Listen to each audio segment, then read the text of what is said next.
The Hoover Dam was recognized as a National Civil Engineering Landmark in 1984.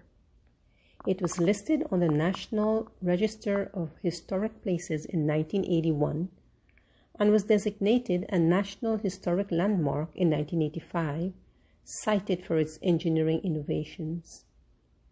I could not resist the urge to visit while I was in Nevada. Please enjoy the following.